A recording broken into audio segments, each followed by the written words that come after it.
Geckos and grasshoppers, worms and watermelons, elephants and Escherichia coli, man and mushroom.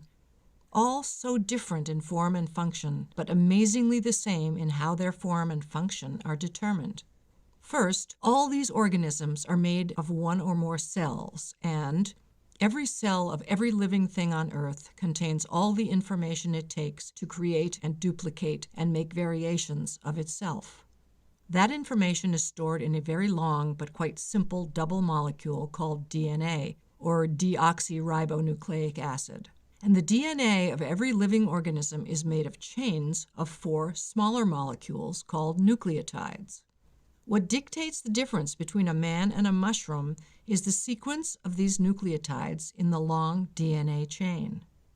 The 4 differing nucleotide parts, called bases, are made of a few carbon, oxygen, hydrogen, nitrogen, and phosphorus atoms, and the molecules look like this. And each of these 4 bases is attached to an identical backbone molecule, a sugar called deoxyribose, the D in DNA, and a phosphate group.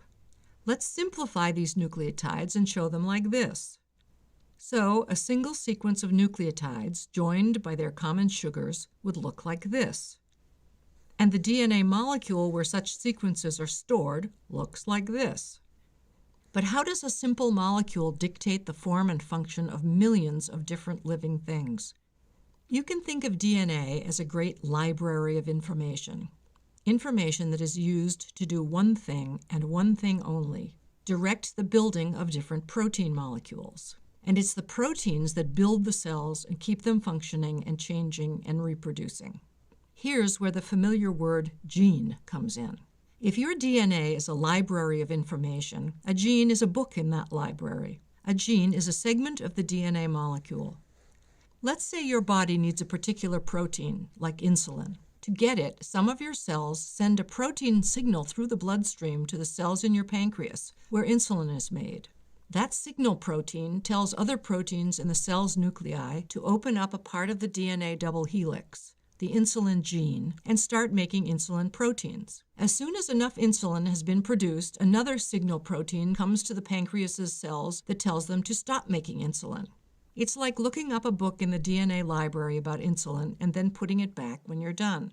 There are genes in DNA for visible and invisible things that make up your body, like genes for eye color protein pigments, for skin color, for hair color, for stopping and starting bone growth, for your blood type, for how many fingers or arms and legs you have, for proteins that influence how long you live.